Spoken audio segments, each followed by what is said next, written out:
Country delight buffalo milk start చేసాము. First పిల్లలకి ఇచ్చినప్పుడు కానీ, మేము పెరుగు తిన్నప్పుడు కానీ, మేము చిన్నప్పుడు తిన్న ఓల్డెన్ డేస్ గుర్తొచ్చాయి మాకు. మీగడ కూడా పాలు కాచాక మీగడ బాగా రావడం, అప్పుడు మా చిన్ననాటి రోజులు గుర్తొచ్చాయి అనమాట. నమస్తే నాగేశ్వర్ గారు. నమస్తే. ఎటకేలకు గాజా యుద్ధం ముగిసింది. గాజా యుద్ధం ముగిసినట్టుగా ట్రంప్ ప్రకటించారు. ఈ పీస్ సమ్మిట్కి, ఈ సంతకాల సేకరణ కార్యక్రమానికి 20 దేశాల అధినేతలు, ప్రపంచ ప్రముఖులు, అంతర్జాతీయ ప్రముఖులు హాజరయ్యారు. పాకిస్తాన్ ప్రధాని షహబాజ్ షరీఫ్ కూడా అటెండ్ అయ్యారు. కానీ భారత ప్రధాని మోదీకి ఆహ్వానం అందినా, ట్రంప్ ఆహ్వానించినా కూడా మోదీ వెళ్ళలేదు. ఎందుకు మోదీ వెళ్ళలేదు సార్? భారత వ్యూహం ఏంటి ఇక్కడ? ఇప్పటి వరకు అధికారికంగా భారత ప్రభుత్వం ఏమీ చెప్పలేదు. ఈవెన్ మోడీ వెళ్ళకపోగా జయశంకర్ కూడా పంపలేదు ఫారెన్ మినిస్టర్ను. ఒక జూనియర్ మినిస్టర్ను, అంతగా ప్రాధాన్యత లేని జూనియర్ మినిస్టర్ను పంపించారు. మరి దీనికి వాస్తవంగా ప్రభుత్వం వివరణ ఇవ్వాలి. ఎందుకంటే మన విశ్వగురు కావాలనుకుంటున్నాం, ప్రపంచానికే నాయకత్వం వహించాలనుకుంటున్నాం. అసలు ఉక్రెయిన్ వారే మోడీ ఆపాడు అని చెప్పి ఎన్నికల సమయంలో ప్రచారం చేశారు. ఉక్రెయిన్ వారు ఆగలేదనుకోండి. సో ప్రపంచ దేశాలలో మోడీ చాలా దేశాలు పర్యటించారు. ప్రపంచ నాయకులంతా మోడీని గౌరవిస్తున్నారు. అసలు మోడీయే ప్రపంచంలో యుద్ధాలు ఆపగలడు అని చెప్పినటువంటి ప్రభుత్వము, పార్టీ. మరి ఇంత కీలకమైన ఒప్పందము మన ప్రాంతంలో, మనకు స్ట్రాటజిక్ ఇంట్రెస్ట్ ఉన్న ప్రాంతంలో జరుగుతుంటే ఎందుకు భారత ప్రధాని హాజరు కాలేదు? అది కూడా పాకిస్తాన్ ప్రధాని హాజరవుతున్న సమయంలో హాజరు కాలేదు. ఒక రకంగా పాకిస్తాన్కు స్పేస్ కన్సీడ్ చేసిన వాళ్ళమవుతాం. పాకిస్తాన్ ప్రైమ్ మినిస్టర్ ఉన్నాడు కనుకనే వెళ్ళడం మనకు ఎంబరాస్మెంట్ అయితే, మోడీని చూసి షహబాజ్ షరీఫ్ పారిపోవాలి. షహబాజ్ షరీఫ్ ఉన్నాడని చెప్పి మోడీ పోకుండా ఉండడం కాదు కదా. మోడీకి షహబాజ్ షరీఫ్ పోలికేంటి? ఆయన ఆర్మీ చేతిలో కీలుబొమ్మ. నరేంద్ర మోడీ భారత ప్రజలు ఎన్నుకున్నటువంటి ప్రధానమంత్రి. అది కూడా పోనీ మరి షాంఘై కోఆపరేషన్ ఆర్గనైజేషన్కు మోడీ వెళ్ళారు. అక్కడ షహబాజ్ షరీఫ్ ఉన్నాడు కదా. మరి అదే నిజమైతే SCO మీటింగ్ కూడా ప్రైమ్ మినిస్టర్ వెళ్ళకూడదు. అంతకుముందు 4 ఏళ్ళు వెళ్ళలేదు కూడా. ఇటీవల ట్రంప్ టారిఫ్ల దెబ్బకు చైనాతో సన్నిహితం కావాలని నిర్ణయించుకున్నాక మన ప్రైమ్ మినిస్టర్ 4 ఏళ్ల తర్వాత SCO సమావేశానికి వెళ్ళారు. మరి ఎందుకు వెళ్ళలేదు అన్నదానికి పాకిస్తాన్ ప్రైమ్ మినిస్టర్ ప్రజెన్స్ వల్లనే వెళ్ళలేదు అని అనుకుంటే, దానికి ఆన్సర్, నా క్వశ్చన్ ఆన్సర్ ఏంటి అంటే, మరి SCO సమావేశంలో కూడా షహబాజ్ షరీఫ్ ఉన్నాడు కదా. అయినా మనం ఇంటర్నేషనల్ మీట్లో ఆపగలమా? ఇప్పుడు క్రికెటే ఆపలేదు మనం అంతర్జాతీయ పోటీల్లో. భారతదేశంలో క్రికెట్ ఆడడం, కానీ అంతర్జాతీయ పోటీల్లో మేము పాకిస్తాన్తో కూడా క్రికెట్ ఆడతామన్నది కదా మన BCCI నిర్ణయం. అందువల్ల షహబాజ్ షరీఫ్కు ఇండియాను, భారత్కు ఆహ్వానించి కలవాల్సిన అవసరం లేదు. మన ప్రధాని పాకిస్తాన్కు పోవాల్సిన అవసరం లేదు. కానీ క్రికెట్ విషయంలో అంతర్జాతీయ వేదికలపై పాకిస్తాన్తో కలవటానికి సిద్ధపడి, దేశ ప్రధానులు, ఒక దేశ ప్రధాని ఉన్నాడని చెప్పి మన దేశ ప్రధాని పోకుండా ఉంటుంది మన బలహీనత కాదా? తర్వాత ప్రెసిడెంట్ ట్రంప్ ఉన్నాడు. ప్రెసిడెంట్ ట్రంప్ ఉంటే ప్రైమ్ మినిస్టర్ మోడీకి ఇబ్బంది ఏమీ లేదు. ఈవెన్ ఇక్కడ కూడా ట్రంప్ మై గుడ్ ఫ్రెండ్ అన్నాడు. కానీ ఒకవేళ ట్రంప్ ఏమన్నా మాట్లాడితే సమస్య వస్తుంది. ట్రంప్ అన్నట్టే మాట్లాడాడు కూడా. ఇండియా పాకిస్తాన్లో కలిసి ఉండాలని కోరుకుంటాను, కలిసి ఉంటాయి. తన కామన్ మళ్ళీ ఇజ్రాయెల్ పార్లమెంట్ను ఉద్దేశించి మాట్లాడుతూ కూడా 8 యుద్ధాలు ఆపాను, భారత్ పాక్ యుద్ధం ఆపాను అన్నాడు. Even Pakistan prime minister Shehbaz Sharif కూడా ఇండియాకు పాకిస్తాన్కు మధ్య అనుయుద్ధం ఆపాడు ట్రంప్ అని చెప్పి పొగిడాడు. సో ఇక్కడ ప్రైమ్ మినిస్టర్ ఒకవేళ అక్కడ ఉంటే ఏమనాలి? ఆపలేదు, ట్రంప్ ఆపలేదు, ఇది ట్రంప్ చెప్తున్నది అబద్ధము అనే పరిస్థితి అక్కడ ఉంటుందా? భారతదేశంలోనే ఇంతవరకు ప్రైమ్ మినిస్టర్ మోడీ నేరుగా ప్రెసిడెంట్ ట్రంప్ నిజం అబద్ధం చెప్తున్నాడు అని అనలే. డిప్లొమాటిక్ లాంగ్వేజ్లో కూడా అనలే ప్రెసిడెంట్ ట్రంప్ అలా అనడం సత్యదూరము అని. ఇలా ఎక్కడ ఇంతవరకు ప్రెసిడెంట్ ట్రంప్ మాట్లాడుతున్నది సరే నిజం కాదు అని భారత ప్రధానమంత్రి డేరుగా ట్రంప్ పేరు చెప్పండి. అందువల్ల ట్రంప్ ప్రజెన్స్లో ఇది నిజం కాదు అని మోడీ అనలేక అక్కడికి వెళ్ళలేదా? మరి అలాంటప్పుడు అనలేకపోయినా కూడా రేపు ఇంకొక సమస్య వస్తుంది. పోనీ మీరు దీనికి వెళ్ళలేదు, ట్రంప్ అక్కడ ఉన్నాడు అని. రేపు ప్రైమ్ మినిస్టర్ మోడీ ట్రంప్ను కలుస్తాడు ట్రేడ్ డీల్ కొరకు, లేదంటే క్వాడ్ మీటింగ్ కూడా ఇండియాకి వస్తున్నాడు డొనాల్డ్ ట్రంప్. అక్కడ కూడా అంటారు అప్పుడేంటి, ఎందుకంటే ట్రంప్ అన్నని ప్లేస్ లేదు ఇంతవరకు. ట్రంప్ ప్రతి అంతర్జాతీయ వేదికలోనూ ఇదే క్లెయిమ్ చేస్తున్నాడు.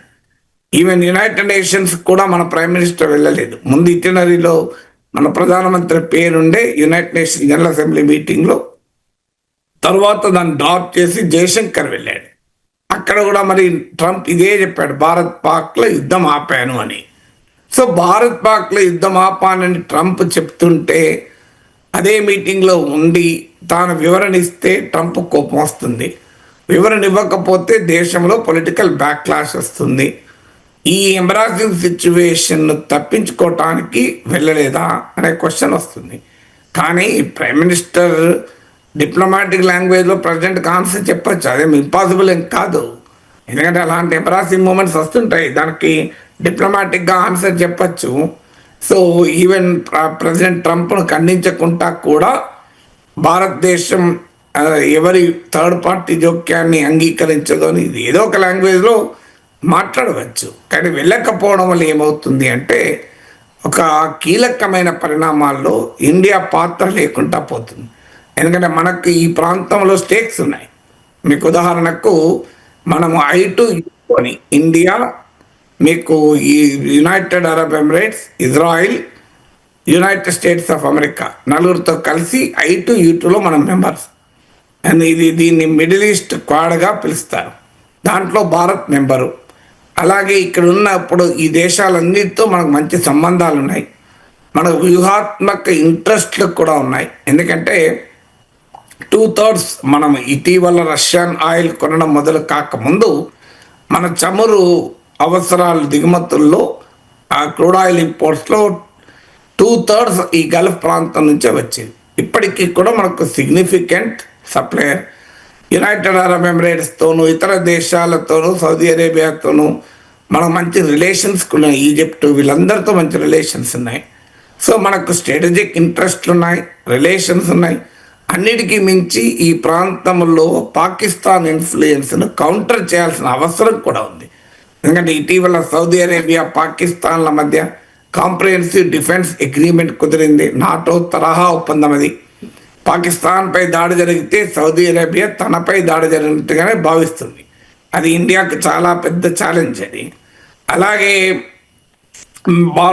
ఇటీవల 40 కంట్రీస్ అరబ్ ఇస్లామిక్ నాటో ఏర్పాటు కోసం చర్చిస్తూ సమావేశమయ్యాయి. అందులో కూడా పాకిస్తాన్ హాజరైంది. ఇక్కడ ఇంకొక ఛాలెంజ్ కూడా ఉంది. ఈ మీటింగ్ను హోస్ట్ చేసింది యునైటెడ్ స్టేట్స్ ఆఫ్ అమెరికా. ఈ డీల్ను ఈజిప్టు, తుర్కీ కలిపి ఈ ఒప్పందంపై సంతకాలు చేశాయి. అమెరికాతో పాటు ఈజిప్ట్, ఖతార్ అండ్ తుర్కీ. అందులో ఈజిప్ట్, ఖతార్తో మనకు మంచి రిలేషన్స్ ఉన్నాయి, కానీ తుర్కీ అయితే మనకు మంచి సంబంధాలు లేవు. ఇటీవల ఆపరేషన్ సింధూర్ సమయంలో కూడా తుర్కీ ఓపెన్గా పాకిస్తాన్కు మద్దతు ఇచ్చింది. సో బట్ ఏదైనా మనం ఆహ్వానించింది ట్రంప్తో మనకు అమెరికాతో మంచి రిలేషన్సే ఉన్నాయి. ఈజిప్ట్ ప్రెసిడెంట్ ఆహ్వానించాడు, జరిగింది ఈజిప్ట్లో. అందువల్ల ప్రైమ్ మినిస్టర్ వెళ్ళకపోయినా కనీసం ఫారిన్ మినిస్టర్ అయినా వెళ్ళడం ద్వారా ఈ కీలక పరిణామాల్లో ఇండియాకు బలమైన స్టేక్స్ ఉన్నాయని చెప్పేవాళ్ళం. ఎందుకంటే భారతదేశానికి ఉన్న అదనపు అడ్వాంటేజ్ కూడా ఒకటి ఉంది. అమెరికా ఇప్పుడు అక్కడ హాజరైన ఏ దేశము కూడా ఇజ్రాయెల్తోనూ పాలస్తీనాతోనూ ఈక్వల్గా సంబంధాలు ఉన్న దేశం లేదు. మీరు అమెరికా అనుకోండి, ఇజ్రాయెల్కు మిత్ర దేశం. ఇక ఇస్లామిక్ కంట్రీస్ అన్నీ కూడా ఇజ్రాయెల్తో కన్నా పాలస్తీనా వైపు సాలిడారిటీ ఉండే దేశాలు. ఆ దేశాలను ఏది ఇజ్రాయెల్ నమ్మదు. కానీ ఇండియాకు ఇజ్రాయెల్కు మంచి రిలేషన్స్ ఉన్నాయి. అందులో ఇప్పటికీ మనం పాలస్తీనా కాదును సమర్థిస్తున్నాం. సో అందువల్ల మనకు అడ్వాంటేజ్ కూడా అదనపు. ఎలాగైతే రష్యా ఉక్రెయిన్ విషయంలో మనకు అడ్వాంటేజ్ ఉందో, ఎందుకంటే మన రష్యాతో రిలేషన్స్ ఉన్నాయి, యుక్రెయిన్తో రిలేషన్స్ ఉన్నాయి, వెస్ట్తో ఉన్నాయి. ఇక్కడ కూడా ఇజ్రాయెల్తో రిలేషన్స్ ఉన్నాయి మనకు, పాలస్తీనా కోసం భారతదేశం దశాబ్దాలుగా నిలబడింది. ఇండియా ఇది big great friend of Palestine అని పాలస్తీన్ నమ్ముతుంది కూడా. అందువల్ల లివరేజ్ ఉంది. సో ఉక్రెయిన్ వార్ ఆపుతానని చెప్పి నరేంద్ర మోడీ రష్యాకు వెళ్ళారు, ఉక్రెయిన్ కూడా వెళ్ళారు. అది అవకాశం పోయింది. ఇప్పుడు మనకు ఆ పాత్ర లేకుండా పోయింది. అది కూడా తుర్కీ వేదికగా సౌదీ వస్తున్నాయి, మనకు పాత్ర లేకుండా పోయింది. ఇప్పుడు ఇక్కడ కూడా మనకు ఆహ్వానం వచ్చి కూడా మనము వెళ్ళకపోవడం వల్ల ఏ సంకేతాన్ని పంపిస్తున్నాము ఇంటర్నేషనల్గా? గ్లోబల్ జియో పొలిటిక్స్లో ఇండియా పాత్ర ఉండాల్సిన అవసరం లేదా? పాకిస్తాన్కి ఆ స్పేస్ కన్సీడ్ చేద్దామా? రేపు అనేక అంతర్జాతీయ వేదికలపై ఇలాంటి ఛాలెంజెస్ ఉంటాయి. ఛాలెంజెస్ ఉన్నప్పుడు దానికి తగ్గట్టుగా ఎలా కావాలని ఇప్పుడు తాలిబాన్ను పిలిచాము. తాలిబాన్ ఫారిన్ మినిస్టర్ ఇండియాకు వచ్చాడు. తాలిబాన్తో సంబంధాలు ఏమైనా విమర్శలు రావడం లేదా? ఆఖరికి మహిళా జర్నలిస్టులను ఎలో చేయలేదు. అది పెద్ద వివాదం అయ్యాక భారత ప్రభుత్వం కూడా మాట్లాడింది. ఫైనల్గా తాలిబాన్ విదేశాంగ మంత్రి ఆఫ్ఘాన్ ఎంబసీలోనే అడ్రస్ చేసిన ప్రెస్ కాన్ఫరెన్స్లో 50 మంది ఉమెన్ జర్నలిస్టులు హాజరయ్యారు. So there are ways to deal with it. ఇప్పుడు ట్రంప్ ఆపుతాడనా? ట్రంప్ మాట్లాడతాడంటే ట్రంప్ రేపు మోడీ కూడా మాట్లాడతాడు. అప్పుడేం చేస్తాడు? నరేంద్ర మోడీ వైట్ హౌస్ వెళ్తాడు. అక్కడ ట్రంప్ మోడీ పక్కన ఉండగా నేనే ఆపినా, is it not true Modi అంటాడు. అప్పుడు ఏమనాలి? మోడీ కాము ఉండగలడా? మౌనం అర్ధాంగీకారం అవుతుంది. No it is not true అని అనాలి, ఇట్ ఈస్ ట్రూ అని అనాలి. సో ఇక్కడే ప్రతిపక్షాలకు కూడా అనుమానం వస్తుంది. ట్రంప్ ఒత్తిడి మేరకే ఆపరేషన్ సింధూర్ మోడీ ప్రభుత్వం ఆపి ఉండాలి. అది ట్రంప్ ఎదురుగా కాదని అనలేడు కదా, ఎందుకంటే ట్రంప్కు తెలుసు, మోడీకి తెలుసు కదా అనేటువంటి అనుమానం రావడానికి ఆస్కారం వస్తుంది కదా. అందువల్ల ఏ రకంగా చూసినా శశి థరూర్ లాంటి వాళ్ళు కూడా ఇటీవల మోడీ ఫారిన్ పాలసీని పూర్తిగా సమర్థించే వారు కూడా దీనిపైన రిజర్వేషన్ వ్యక్తం చేశారు. సో అందువల్ల డెఫినెట్గా ప్రైమ్ మినిస్టర్ మోడీ వెళ్ళాల్సి ఉండే, కాకపోతే కనీసం జయశంకర్ను పంపించాల్సి ఉండే. కేవలం ఒక minister of state cabinet rank కూడా లేని మంత్రిని పంపించి మాకు గాజా ఒప్పందం అనే ఒక కీలకమైన పరిణామంలో భారత్కు ఏ పాత్ర లేదు, భారత్కు సంబంధం లేదు అని చెప్పడం ద్వారా మన ఫారిన్ పాలసీకి ఒక పెద్ద దెబ్బ. ఈ రీజన్లో చైనాతో పోటీ పడుతూ మనం బిగ్ పవర్ కొరకు ఎమర్జ్ కావాలి, యునైటెడ్ నేషన్ జనరల్ అసెంబ్లీలో శాశ్వత సభ్యత్వం కావాలి అని అడుగుతున్నాం. ఇటీవల బ్రిటిష్ ప్రైమ్ మినిస్టర్ వచ్చిన సందర్భంగా కూడా మాట్లాడారు. యునైటెడ్ నేషన్స్లో పర్మనెంట్ సెక్యూరిటీ కౌన్సిల్లో పర్మనెంట్ మెంబర్ కోరుకునే దేశం ప్రపంచ కీలక పరిణామాల్లో మాకు సంబంధం లేదని దూరం ఉండగలమా? So prime minister Modi presence కూడా మేడ్ డిఫరెన్స్ కదా. మీకు అక్కడ ఉన్న లీడర్లందరూ నెతన్యాహు అయితే మోడీకి మంచి ఫ్రెండ్, అరబ్ దేశాధినేతలతో మోడీకి మంచి సంబంధాలు ఉన్నాయి. సో అందువల్ల ట్రంప్ ప్రజెన్స్ కొద్దిగా ట్రిక్కీ, అది నిజం. షెబాజ్ షరీఫ్ను అసలు ఇగ్నోర్ చేయాల్సిన అవసరం ఉంది. ఆయన షెబాజ్ షరీఫ్కి ఉన్న స్టేక్స్ ఏంటి? అది ప్రైమ్ మినిస్టర్ మోడీకి షెబాజ్ షరీఫ్ పోలిక ఎక్కడిది? India is a big nation, strong nation, ప్రపంచంలో ఒక బలమైన కంట్రీ. What is Pakistan? కుక్కలు చింపిన విస్తరలాగా తయారైన దేశం. ఆ దేశ ప్రధానమంత్రి ఆర్మీ చేతిలో కీలుబొమ్మ. అలాంటి దేశాధినేత ఉన్నాడని చెప్పి మన ప్రైమ్ మినిస్టర్ పోకపోవడం ఏంటి? ఇక బీహార్ ఎన్నికల వేళ లాలూ కుటుంబానికి బిగ్ షాకింగ్ సార్. ఐఆర్సిటిసి అవినీతి కేసులో ఢిల్లీ కోర్టులో లాలూ కుటుంబంపై అభియోగాలు నమోదయ్యాయి.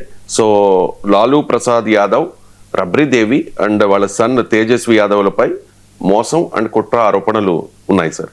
ఈ నెలాఖరు నుంచి విచారణ ప్రారంభం కాబోతోంది.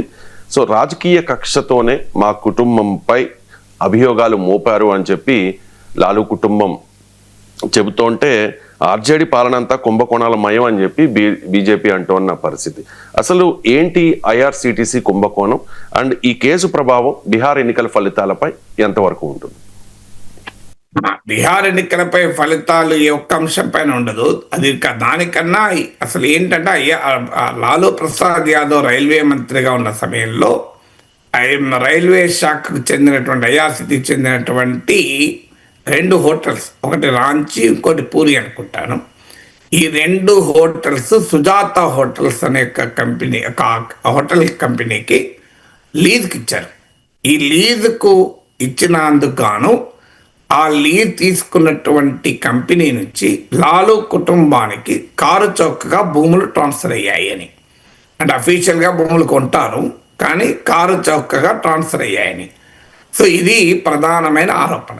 ఇదే కాకుండా ల్యాండ్ ఫర్ జాబ్స్ అని, భూములు తీసుకుని ఉద్యోగాలు ఇచ్చారని, ఇలాంటి ఆరోపణలకు కూడా వేరే ఇష్యూస్ కూడా ఉన్నాయి. ప్రధానంగా రైల్వే మంత్రిగా ఉన్న సమయంలో జరిగినటువంటి కుంభకోణంగా దీని ఆరోపణ. ఇది జరిగిందా లేదా అనేది నేను ఇక్కడ కూర్చొని జడ్జిమెంట్ ఇవ్వను, అది నా స్వభావానికి విరుద్ధం.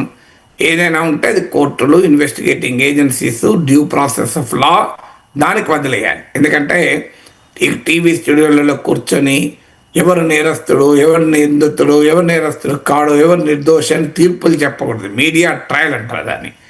So let the process continue. కానీ నా క్వశ్చన్ ఏంటంటే, రైల్వే మంత్రిగా ఎప్పుడున్నాడు లాలూ ప్రసాద్ యాదవ్? మీకు నరేంద్ర మోడీ ప్రైమ్ మినిస్టరే 11 ఏళ్ళు అయింది, అంతకు ముందే కదా. మరి ఇన్నేళ్ళుగా కేసు ఎందుకు తేలలేదు? ఇప్పుడు నరేంద్ర మోడీ ప్రైమ్ మినిస్టర్ అయినాక యూపీఏ ప్రభుత్వానికి సంబంధించిన ఏ కేసులో ఎవరికి శిక్ష పడ్డది చెప్పండి? 2G స్పెక్ట్రమ్ కుంభకోణం ఎవరు దోషులు లేరని తేల్చేశారు. అసలు 2G కుంభకోణాన్ని ఉపయోగించుకొని మోడీ అధికారంలోకి వచ్చాడు. 2G కుంభకోణంలో ఒక్కరికి శిక్ష పడలేదు. కామన్వెల్త్ క్రీడల కుంభకోణం ఏమీ కాలేదు. ఆదర్శ్ సొసైటీ కుంభకోణం, ఆయనైతే అశోక్ చౌహాన్ మహారాష్ట్ర మాజీ ముఖ్యమంత్రి కార్గిల్ అమరవీరులకు కేటాయించిన ఫ్లాట్లు మింగేశాడని ఆరోపణ. ఆయన ఇప్పుడు బీజేపీలో చేరాడు, బీజేపీ పార్లమెంట్ సభ్యుడు, బీజేపీ నాయకుడు. సో అసలు ఎవరిపైన ఏ కేసు ప్రూవ్ అయింది నాకు చెప్పండి? స్పెక్ట్రమ్ కుంభకోణం, బొగ్గు కుంభకోణం, 1,76,000 కోట్ల బొగ్గు కుంభకోణం, ఇందులో ఎవరికన్నా ఎక్కడన్నా శిక్ష పడిందా? సో ఇప్పుడు ఇది కూడా శిక్ష పడుతుందా? ఏమీ కాదు, మనందరికీ తెలుసు. కానీ అదొక డైమెండ్. ఇంకో డైమెండ్, ఇప్పుడు ఎందుకు కేసు పెడతారు, యాక్టివేట్ అవుతుంది కేసు? యాక్సిడెంటల్ అంటే వాళ్ళు నమ్ముతాడా? బీహార్ నోటిఫికేషన్ వచ్చి ఈ నెల 16న తేజస్వి యాదవ్ నామినేషన్ దాఖలు చేస్తుంటే అక్టోబర్ 11న ఎన్నికలు ముగుస్తున్నాయి బీహార్లో. అక్టోబర్ 14న రిజల్ట్స్ వస్తున్నాయి. ఇప్పుడు ఇప్పుడు ఆ కేసు తిరగతోడి నోటీసులు ఇవ్వడం అంటే దేనికి ఇండికేషన్? ఇది టైమింగ్ అనేది మనకు తెలుగులో సామెత ఉంది, తాటి చెట్టు కింద కూర్చొని పాలు తాగినా అది కళ్ళే అనుకుంటానని. సో నిజంగానే ఈ కుంభకోణం నిజమైన the very timing is seriously ఫ్లాడ్ కదా. ఒకవేళ నిజంగానే ఉందనుకుందాం, లాలూ ప్రసాద్ యాదవ్ కుంభకోణం జరిపాడో నమ్ముదాం, అభ్యంతరం ఏమీ లేదు నాకు. లాలూ నాకేం చుట్టం కాదు. అదే నిజం అనుకుంటే ఈ అక్టోబర్ 14th వరకు ఆగితే ఆ కేసు ఏమైనా తలకిందులు అయితే 11 ఏళ్ళుగా కాని కేసు మోడీ ప్రైమ్ మినిస్టర్ అయినప్పటి నుంచి దాన్ని పర్సూ చేస్తున్నారు కదా. 11 ఏళ్ళుగా ఏమీ తేలని కేసు ఇంకొక 4 వారాల్లో కొంపలు మునుగుతాయా? నిజంగానే పొలిటికల్ డీసెన్సీ ఉంటే ఏం చేయాలి? నిజంగానే కుంభకోణం ఉన్నా కేసు ముందుకు వచ్చినా అఫ్కోర్స్ కోర్టు కదా ఆదేశాలు ఇచ్చిందంటే దుమ్ములు చేతులు దులుపుకోవచ్చు. అందరికీ తెలుసు మన దేశంలో వ్యవస్థలు ఎలా నడుస్తాయి అనేది. సో అందువల్ల ఆగచ్చు కదా, ఏముంటుంది? సో నిజంగానే రాజకీయ కక్ష లేదు, నిజంగానే మీరు ఈ కుంభకోణంగానే చూస్తున్నారు. ఒక 6 నెలల ముందైనా యాక్ట్ కావచ్చు, నెల రోజుల తర్వాత అయినా యాక్ట్ కావచ్చు. ఇప్పుడు ఎందుకు యాక్ట్ అయ్యారు? లాలూ ప్రసాద్ యాదవ్, అందులో తేజస్వి యాదవ్ ఇండియా కూటమి తరఫున, మహాగఠబంధన్ తరఫున ముఖ్యమంత్రి అభ్యర్థి అంటే కొంచెం కాలా హై అనే క్లియర్గా అర్థం వస్తుంది కదా.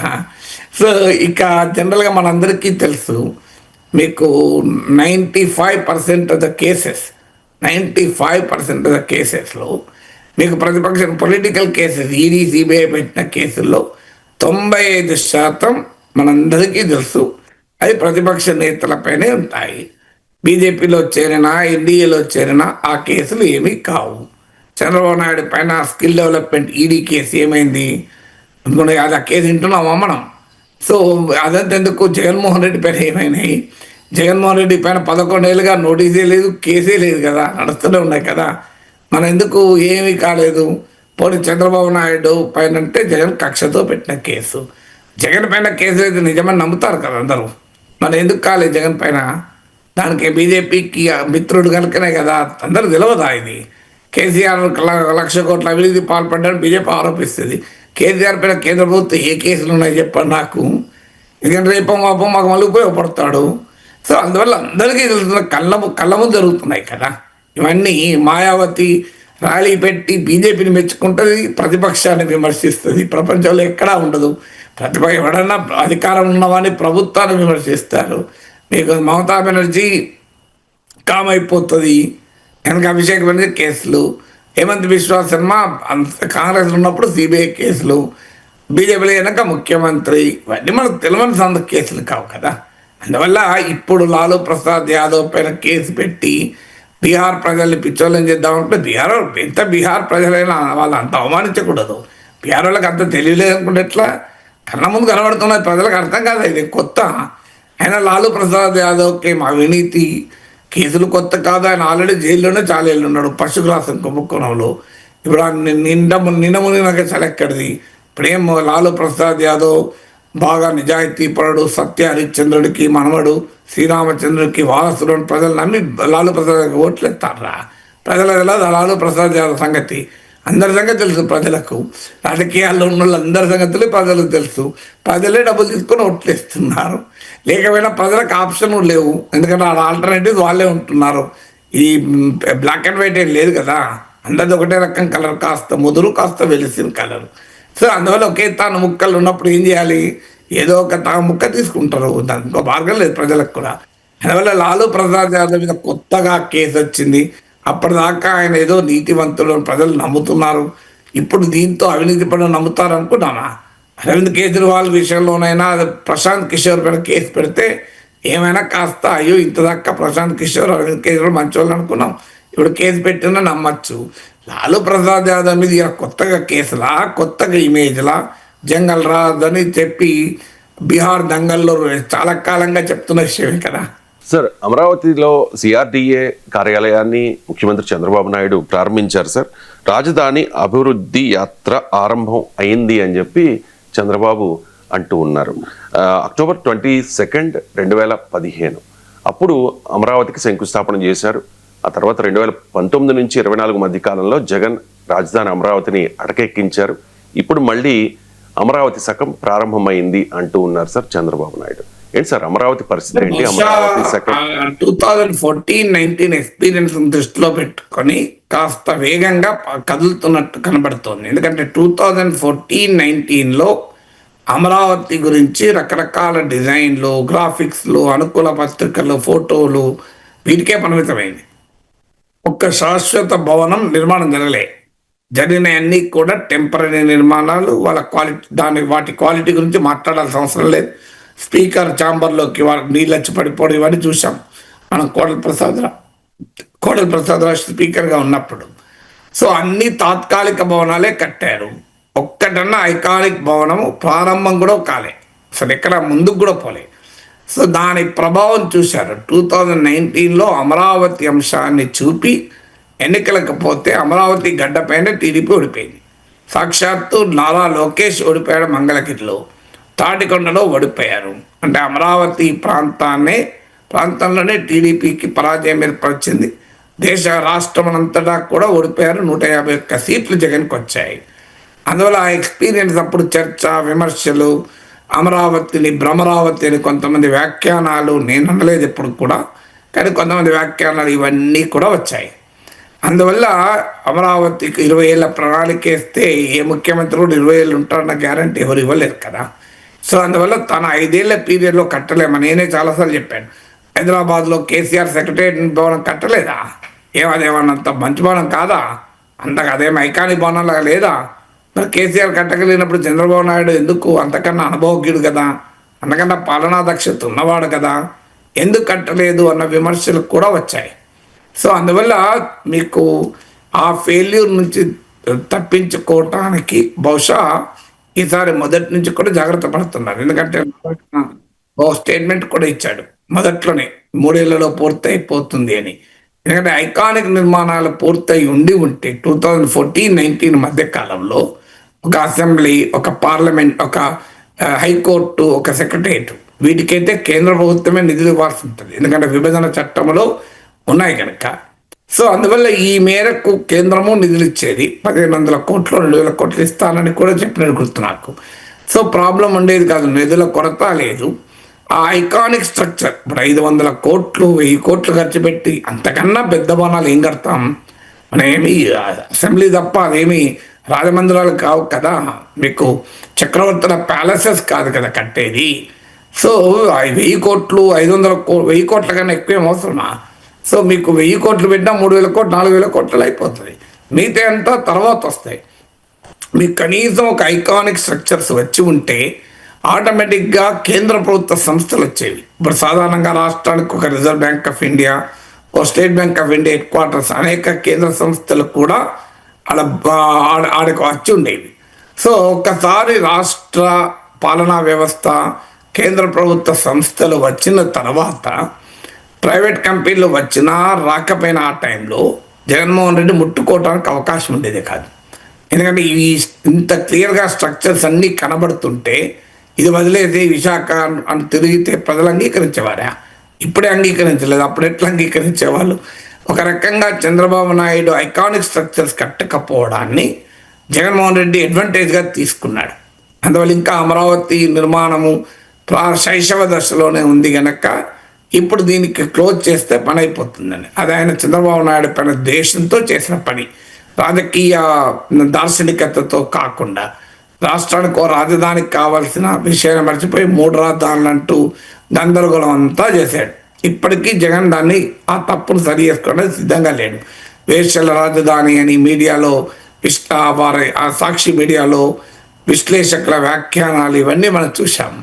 సో దానికి తోడు అమరావతి పైన అక్కసు వెలగట్టక నిన్నకాక మొన్న నర్సీపట్నం వెళ్ళి ఇలాగ అమరావతికి 1,00,000 కోట్లు ఉంటాయి, మెడికల్ కాలేజీలకు ఉండవా అని ప్రధానికి మళ్ళీ అవకతలాగా అమరావతి దగ్గరికి రావడం, అంతకుముందు అమరావతి శ్మశానంతో పోల్చడం, ఇదంతా మనం చూసాం.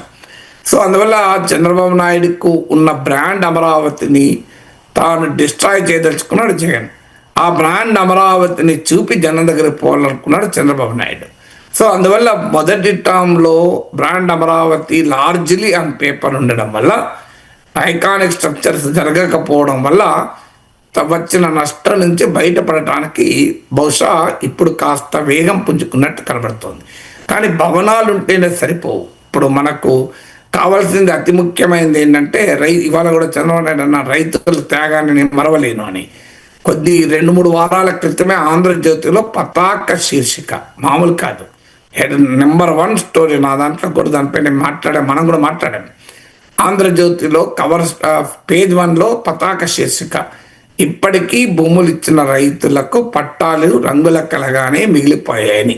హెడ్లైన్ కూడా రంగుల కళ అని. అది కూడా సాక్షిలో కాదు కథనం. నేను ఎప్పుడు సాక్షిని తీసుకోను, ఆంధ్రజ్యోతినే ప్రాతిపదికగా తీసుకుంటాను నేను. ఆంధ్రజ్యోతిలో వచ్చిన కథనం. ఆ తర్వాత మంత్రి నారాయణ అక్రమార్కులకు అండ. నారాయణ అంటే అమరావతి మంత్రి. సో ఇవన్నీ వార్తలు వచ్చాయి. అందువల్ల ముందు రైతుల త్యాగాలను పొగడము కొనియాడడం కాదు, రైతులకు ప్లాట్లు ఎందుకు ఇంకా ఇవ్వడం లేదు అనే క్వశ్చన్.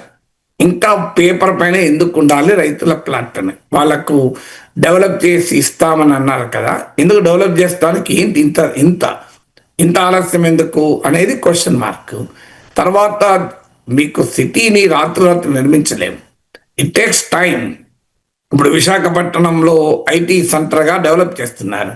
మన అమరావతిలో ఏ టాప్ కంపెనీస్ వస్తున్నాయి, వాటిని ఏ రకంగా అమరావతిని యొక్క మేజర్ ఎకానమీగా, ఒక సిటీ నిర్మాణం భవనాలతో జరగదు. ఇప్పుడు హైదరాబాద్ ఉంది అంటే భవనాల వల్ల, హైటెక్ సిటీ వల్ల హైదరాబాద్ ప్రత్యేకత కాదు, ఐటీ ఎకానమీ వల్ల ప్రత్యేకత. హైటెక్ సిటీని సింబాలిక్గా చూడొచ్చేమో, కానీ హైటెక్ సిటీ వల్ల కాదు కదా, ఐటీ ఎకానమీ లేకుండా హైటెక్ సిటీ ఉందనుకోండి, ఏం లాభం దానివల్ల? అందువల్ల మీకు ఫండమెంటల్గా రావాల్సింది ఎకానమీ డెవలప్ కావాలి. ఆ దిశగా భవనాలు కేవలం ఒక స్టెప్ మాత్రమే. అందులో కూడా ఇది పాలనా భవనం, సిఆర్డిఏ. సో కొన్ని టాప్ కంపెనీస్ వాళ్ళ ఎస్టాబ్లిష్మెంట్ పెట్టి ఉద్యోగాలు మొదలైతే అప్పుడు అమరావతికో షేప్ వస్తుంది. మనం ఒక్క రోజులో ఇది జరగదు, ఏదైనా ఇట్ టేక్స్ టైం. కానీ ఎక్కడో చోట మొదలు కావాలి కనుక ఇప్పుడు మొదలు కావడాన్ని మనం ఖచ్చితంగా ఆహ్వానించాలి. మధ్యం చుట్టూ టీడీపీ వైసీపీల మధ్య రాజకీయం నడుస్తోంది సార్. మాజీ మంత్రి జోగి రమేష్ ఆదేశాలతోనే నకిలీ మద్యం తయారు చేశాము అని చెప్పి ఈ నకిలీ మద్యం కేసులో ప్రధానంగా ఆరోపణలు ఎదుర్కొంటూ ఉన్న ప్రధాన నిందితుడు జనార్దన్ రావు చెబుతూ ఉన్నారు.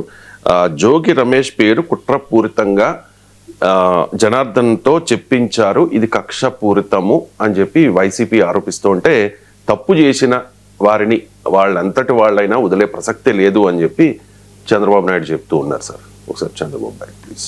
చేస్తూ ఉంది. అయితే ఇక్కడికి వచ్చినప్పుడు అంత పెద్ద స్కామ్ జరిగిన తర్వాత రాష్ట్రంలో ఒక భయం ఉండాల్సిన అవసరం ఉంది.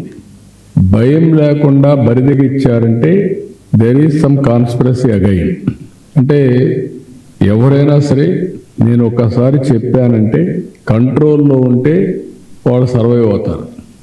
కంట్రోల్ తప్పి ఇష్టానుసారంగా మేము చేస్తాం, మీ వల్ల ఇది మీరు చేయండి అంటే మాత్రం నేను ఆ రోజు కూడా చెప్పా, ఒకసారి కొరడా తీసుకుంటే మాత్రం విశిక్షణ ఉండదు. నేరస్తులు ఎవడైనా ఎవరి ముసుగులో వచ్చినా ఎవరు ముసుగేసినా ముసుగు తీసి నేరస్తుల్ని చూస్తానని చెప్పి నేను చాలా స్పష్టంగా చెప్పాను. అందుకే ఒక పక్క ప్రక్షాళన, ఒక పక్క ఇలాంటి నేరాలు చేసే వాళ్ళని వన్స్ ఫర్ ఆల్ ఈ రాష్ట్రంలో ఒక ఫ్యాన్సీ తయారైంది చేస్తా ఉంది. సార్ మొదట్లో లిక్కర్ స్కామ్ చాలా మంది అరెస్ట్ అయ్యారు, అధికారులు కూడా అరెస్ట్ అయిన పరిస్థితి. ఇప్పుడేమో నకిలీ మద్యం కేసు. తప్పు చేసిన వాళ్ళు శిక్ష అనుభవించాల్సిందే, చట్టం తన పని తాను చేసుకెళ్తుంది అన్నట్టుగా చంద్రబాబు నాయుడు చెప్తూ ఉన్నారు. సార్ ఏంటి సార్ జోగి రమేష్ పేరు కూడా బయటకు వస్తూ ఉంది. జోగి రమేష్ గనక ఇలా ప్రోత్సహించి కూటమికి చెడ్డ పేరు తేవటానికి చేసి ఉంటే ఆయన పైన ఎలాంటి చర్యన తీసుకోవాల్సిందే. కానీ సమస్య ఏంటి అంటే జోగి రమేష్ కూడా చేసిన కూటమి పాలనలో జరిగిన తప్పు కదా. జోగి రమేష్ చేసినంత మాత్రాన కూటమి పాలన తప్పు కాకుండా పోతుందా?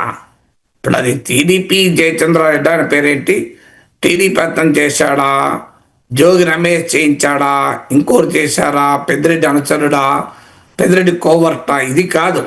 కూటమి పాలనలో కల్తీ మద్యం ఉండకూడదు. అది ఎవరు చేసినా, అది కుట్రపూరితంగా చేసినా, వారు లాభం కొరకు చేసినా కల్తీ మద్యం అనేది చంద్రబాబు నాయుడు పాలనలో ఉండదు అని హామీ ఇచ్చారు.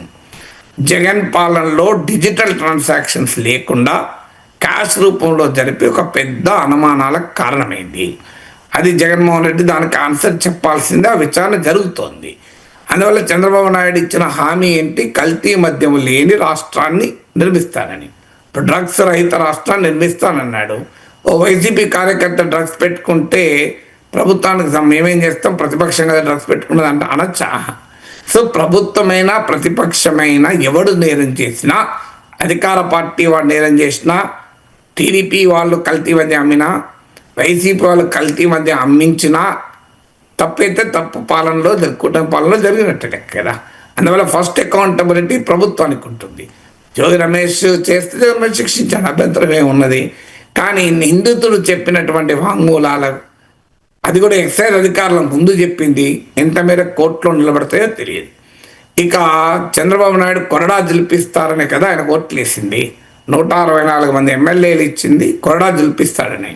కానీ ఇప్పటి వరకు వివేక హత్య కేసులో నిందితుల పైన కొరడా ఎందుకు జులిపించలేదు? కారణం అది సిబిఐ విచారణ జరుగుతోంది కనుక కేంద్రంలో ఉన్న ప్రభుత్వ అండదండలు, నరేంద్ర మోడీ అండదండలు ఉండడం వల్ల ఏమీ జరగడం లేదా అవినాష్ రెడ్డికి అనే అనుమానం రాకుండా పోతుందా? కొరడా జులిపించాలి కదా మరి వివేక హత్య కేసులో. అదంతెందుకు 2014కు ముందు జగన్మోహన్ రెడ్డి 1,00,000 కోట్లు తిన్నాడన్నారు కదా, మరి అవంతా కక్కిస్తామని చెప్పారు కదా. 2014కు 19కు మధ్య కొరడా జులిపించి జగన్మోహన్ రెడ్డి దగ్గర 1,00,000 కోట్లలో ఒక 10,000 కోట్లు 20,000 కోట్లు ఆ అవినీతి సొమ్ము రాబట్టి ఉంటే దేవినేని ఉమా నుంచి సోమిరెడ్డి చంద్రమోహన్ రెడ్డి వరకు ఇంతమంది నాయకులు ఎన్నిసార్లు చెప్పాను కక్కిస్తామని. సో ఒకసారి కొరడా జులిపించి ఆ జగన్మోహన్ రెడ్డి సంగతి తేల్చేసి ఆ 1,00,000 కోట్లు 10,000 కోట్లు 20,000 కోట్లు బయటికి తీసి ఉంటే ఆంధ్రప్రదేశ్ అభివృద్ధికి నిధులు ఉపయోగపడేది కదా. మరి కొరడా ఎందుకు జులిపించలేదు? కేంద్రంలో టీడీపీ భాగస్వామి, రాష్ట్రంలో భాగస్వామి, ఇప్పటికీ కొరడా ఎందుకు జులిపిస్తలేరు? ఈవెన్ ఇప్పటికీ కూడా ఆంధ్రజ్యోతి కథనాలు ఎందుకు వస్తున్నాయి? అక్రమార్కులకే మంత్రి నారాయణ అండ. తెలుగుదేశం నాయకులే బహిరంగంగా నేను చెప్పాను, ఆంధ్రజ్యోతి ఏబిఎన్ ఛానల్లో ఒక టీవీ ప్రోగ్రాంలో టీడీపీ నాయకుడు కుటుంబరావు శివశంకర్ జనసేన నాయకుడు, బీజేపీ నాయకుడు నాగభూషణం కూర్చొని ఎమ్మెల్యేలు అడ్డగోలుగా అవినీతికి పాల్పడుతున్నారు. పదాలు అటు ఇటైనా మట్టి, భూమి ఇవన్నీ పేర్లతో సహా చెప్పాడు శివశంకర్. అయితే ఇవన్నిట్లో కూడా కూటమి ఎమ్మెల్యే వైసీపీ ఎమ్మెల్యేలు ఎలా ఉన్నారో వీళ్ళు కూడా అలాగే వ్యవహారం నడుపుతున్నారు. చంద్రబాబు నాయుడు ఎంత వారించినా ఉంటలేరు. ఏబిఎన్ రాధాకృష్ణ కామెంట్ ఎమ్మెల్యేలు దోచేస్తున్నారు. మరి వీళ్ళ సంగతి ఏంటి? వాళ్ళని కూడా వైసీపీ వాళ్ళే దోచేయని చెప్తున్నారా? సో మంత్రి నారాయణ అక్రమార్కులకు అండగా ఇవ్వడం వెనకాల జోగి రమేష్ లాంటి వాళ్ళు ఉన్నారా? అలాగే కూటమి ఎమ్మెల్యేలను కంట్రోల్ చేయండి అని మంత్రులకు చంద్రబాబు నాయుడు చెప్పాడు కదా. ఇలా కంట్రోల్లో ఉండకపోతే కొరడా జులిపిస్తానన్న చంద్రబాబు నాయుడు మరి తన ఎమ్మెల్యేలు కంట్రోల్ చేయండి మంత్రులకు ఎందుకు చెప్పాల్సి వచ్చింది? కొరడా తీసేస్తే అయిపోతుంది కదా. మరి ఆ ఎమ్మెల్యేలు బరితెగించి దోచేసుకుంటుంటే వసూలు రాజాలుగా మారిపోయారని బహిరంగంగానే టీడీపీ నాయకులు ఒప్పుకుంటుంటే, ఏబిఎన్ రాధాకృష్ణ లాంటి వాళ్ళు విశ్లేషణలు చేస్తుంటే, ఆంధ్రజ్యోతిలో పతాక శీర్షికలు వస్తుంటే చంద్రబాబు నాయుడు కొరడా జులిపించాలనే కదా కోరుకునేది. ఎందుకు జులిపించడం లేదనే ప్రశ్న ముందుకు వస్తుంది. మీకు తిరుపతి లడ్డు వ్యవహారం చూసాం. ఇప్పటి వరకు ఏమైంది? కొరడా ఎక్కడుంది? ఎస్ఐటి వేశారు, ఏం తేలింది ఇప్పటి వరకు? దేవదేవుని ప్రసాదాన్ని కల్తీ చేసిన వారిపైన కొరడాలు జులిపించకపోతే ఇంకెవరి మీద జులిపిస్తాం మనము? సో మీకు టీడీపీ శ్రేణులు కూడా అడుగుతున్నది అదే. ఎందుకయ్యా ఈ అక్రమార్కులు ఇంకా రాజ్యం వెళ్తున్నారు? అన్ని చోట్లల్లా వీళ్ళపైన ఎందుకు కొరడా జులిపిస్తలేరు అనే కదా క్వశ్చన్ అడిగేది. చంద్రబాబు నాయుడు కొరడా ఎప్పుడు తీస్తాడా అని చెప్పి తెలుగు దమ్ములు ఎదురు చూస్తున్నారు. సోషల్ మీడియాలో అసహనాన్ని వ్యక్తం చేస్తున్నారు. ఇది ఏబిఎన్ రాధాకృష్ణ తన విశ్లేషణలో చెప్పారు. మీకు ఈ తెలుగు దమ్ములు అర్థం చేసుకోవాలి, చంద్రబాబు నాయుడు చట్టబద్ధంగా పాలించే నాయకుడు, అందువల్ల ఆయన వెంటనే మనం గతంలో జగన్ లాగా చేయలేరు అన్నారు. మరి 16 నెలలు ఇది కూడా చూపించండి, సంగతి తేల్చండి. ఇప్పటికైనా జగన్మోహన్ రెడ్డి అక్రమంగా సంపాదించిన 1,00,000 కోట్ల ఆస్తిలో కనీసం ఒక 10%, 20% బయటికి తీస్తే మీకు ఉపయోగపడుతుంది కదా. మీకు అమరావతి నిర్మాణానికి సరిపోతుంది. 10,000 కోట్లు ప్రపంచ బ్యాంక్ నుంచి లోన్ తీసుకున్నారు. దానికన్నా జగన్మోహన్ రెడ్డి దగ్గర నుంచి రాబట్టేస్తారు అనుకోండి, కొరడా చూపించి 10,000 కోట్లు అసలు ప్రపంచ బ్యాంక్ అప్పు కట్టాల్సిన అవసరం ఉండదు కదా. సో అందువల్ల జగన్ కాలంలో అవినీతి జరిగింది అని చెప్తున్నారు. జరగలేదని నేను కూడా అంటలేను, జరిగింది.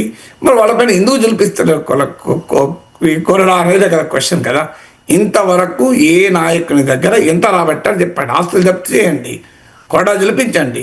ఇప్పుడు ఒక లడ్డులో అవినీతి జరిగిందా లేదా తేలడానికి ఎన్ని నెలలు కావాలి? దానికి ఎందుకు ఇంతవరకు కూడా ఏమీ తెలియదు? ఎందుకు సునీత వివేకానంద రెడ్డి కూతురికి ఎందుకు న్యాయం జరగదు? ఇప్పటికీ ఎందుకు జరగదు? దీనికి ఆన్సర్ ఉండాలి కదా. సో దీని వెనకాల ఉన్న వాళ్ళు ఎవరు?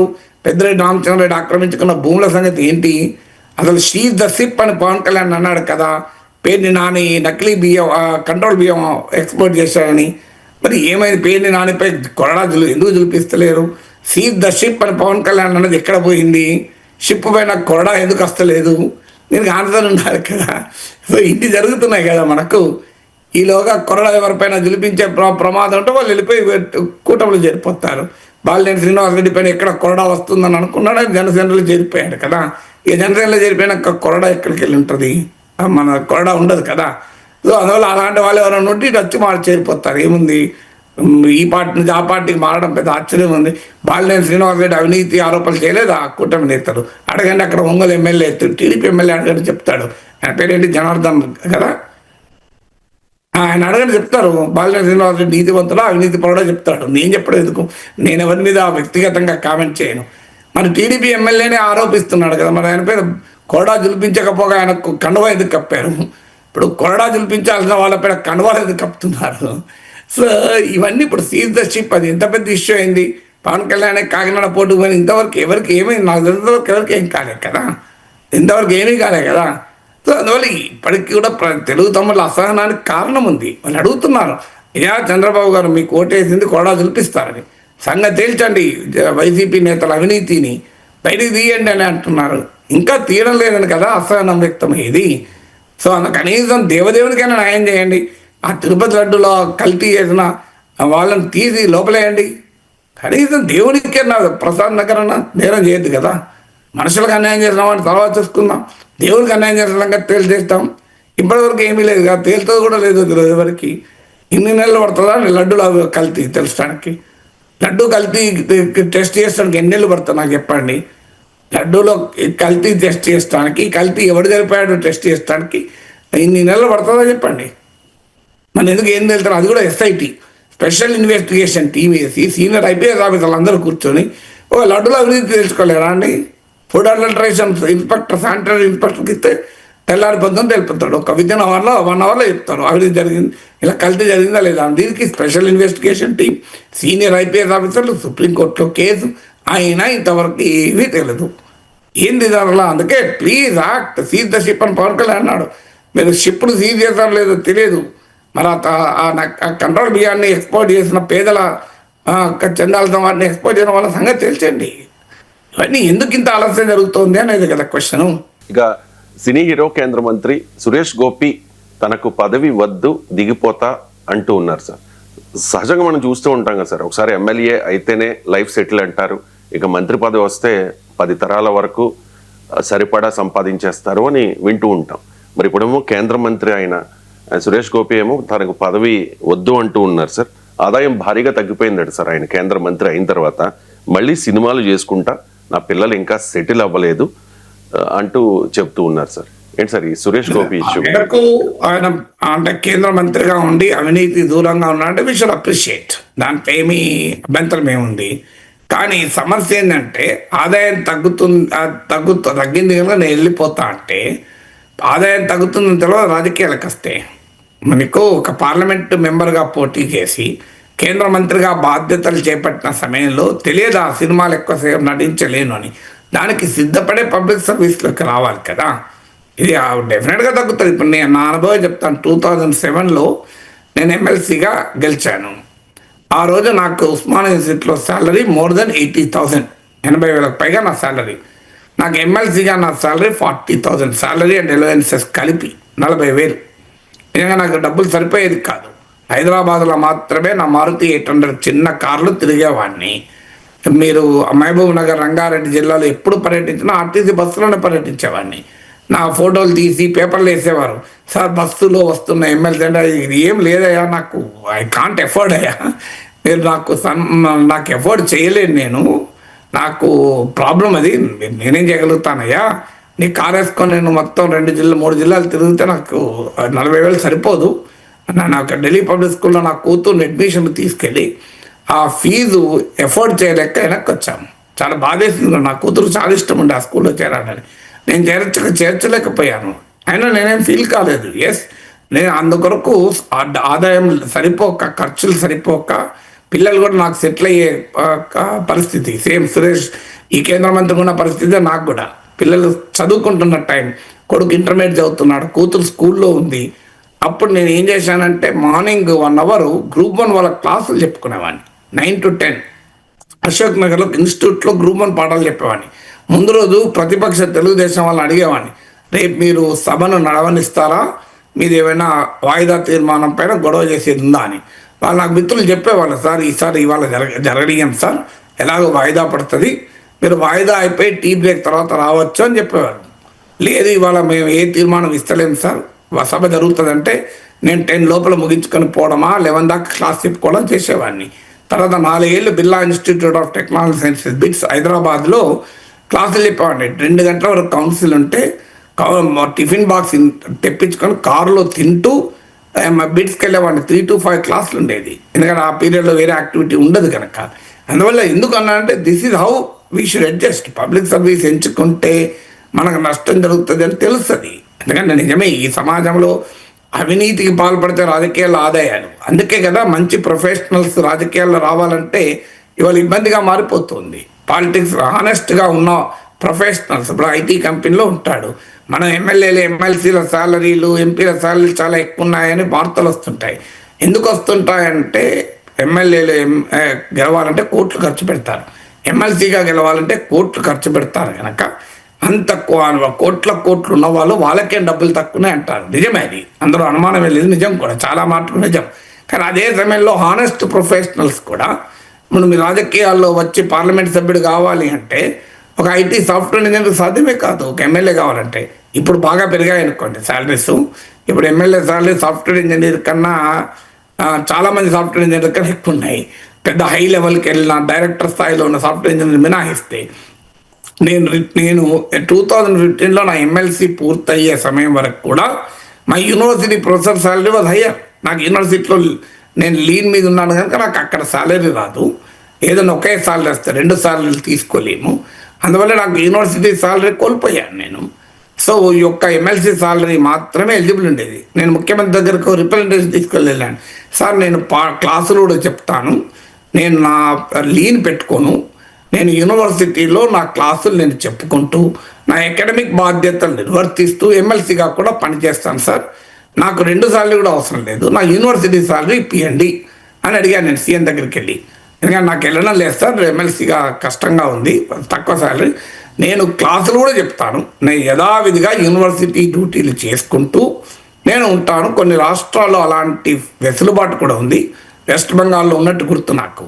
సో కొన్ని రాష్ట్రాల్లో అలాంటి వెసులుబాటు కూడా ఉంది, యూనివర్సిటీ జాబ్ చేస్తూ కూడా ఎమ్మెల్సీ చేయొచ్చు అని అడిగితే నా నిబంధనలు చూసి నేను చెప్తాను అన్నాడు. సాధ్యం కాలేదు.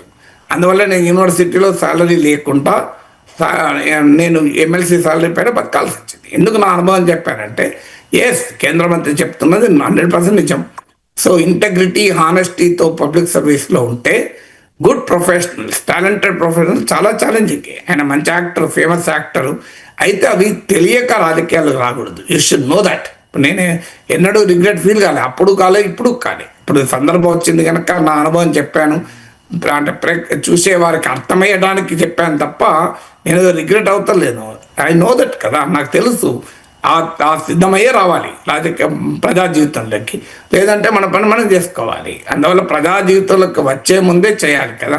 అది ఇంట్రెస్టింగ్ ఏంటంటే ఆయన కొత్తగా వచ్చాడు కనుక ఆయన బహిరంగంగా కేంద్ర మంత్రి పదవి వద్దని చెప్పి ఎవరిని చేయాలో కూడా చెప్పేశాడు ఆయన. అది బీజేపీ విధానానికి విరుద్ధం. సదానందన్ మాస్టర్ అని ఆర్ఎస్ఎస్ కమిటెడ్ యాక్టివిస్టు, ఆయన పేరు చెప్పారు. ఆయన ఇటీవల రాజ్యసభకు తీసుకెళ్లారు. సో ఆయన పేరు చెప్పారు. సో అందువల్ల రాజ్యసభకు నామినేట్ చేశారు, ఆయనను మంత్రిగా తీసుకోమని చెప్పారు.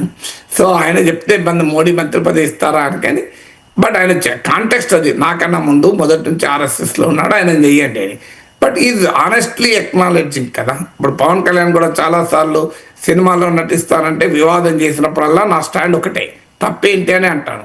ఆయన ఉప ముఖ్యమంత్రిగా తన బాధ్యతలు చేపడుతూ కొంత సమయం తీసుకొని ఒక ప్రైవేట్ లైఫ్లో తాను సినిమాలు తీస్తే తప్పేంటి, ఆయన తన క్యాంప్ ఆఫీస్లో సెట్టింగ్ వేసుకొని రాత్రిపూట షూటింగ్లు చేశాడు ఆయన సినిమాకు, తప్పేంటి అన్న నేను ఆ రోజు కూడా అన్నాను. ఎందుకంటే నా స్టాండ్ అదే. పవన్ కళ్యాణ్ ఆ మేరకు రాజకీయాల్లో అడ్డగోలుగా సంపాదించడం కన్నా తన వృత్తిరీత్యా ధర్మబద్ధంగా సంపాదిస్తూ ఆ సమయం తనకున్న సమయాన్ని పబ్లిక్ సర్వీస్ కేటాయిస్తే మనం ఆహ్వానించాలి, అభినందించాలి కదా, తప్పేముంటుంది అందులో. ప్రొఫెసర్ గారు, పాలస్తీనాకు మద్దతుగా పాకిస్తాన్లో ఆందోళనలు జరుగుతూ ఉన్నాయి. ఈ ఆందోళనలు హింసాత్మకంగా మారుతున్న పరిస్థితి ఏంటి సార్? ఈ ఆందోళనలకి నిరసనలకి కారణం ఏంటి? అసలు పాకిస్తాన్లో ఏం జరుగుతోంది? అంటే ఈ నిరసనలకు కారణం ఏంటంటే, లాహోర్ టు ఇస్లామాబాద్ అని లాంగ్ మార్చ్కు ఒక మతవాద సంస్థ టెహ్రీకి లబాయక్ పాకిస్తాన్ టిఎల్పి అని, మన ఇప్పటిదాకా చాలా మందికి టీటీపీ తెలుసు, టెహ్రీకి తాలిబాన్ పాకిస్తాన్ అని. ఇది పంజాబ్ ప్రావిన్స్లో బలంగా ఉంటుంది. ప్రధానంగా లోయర్ మిడిల్ క్లాస్కి చెందిన వారిని చాలా అట్రాక్ట్ చేస్తుంది.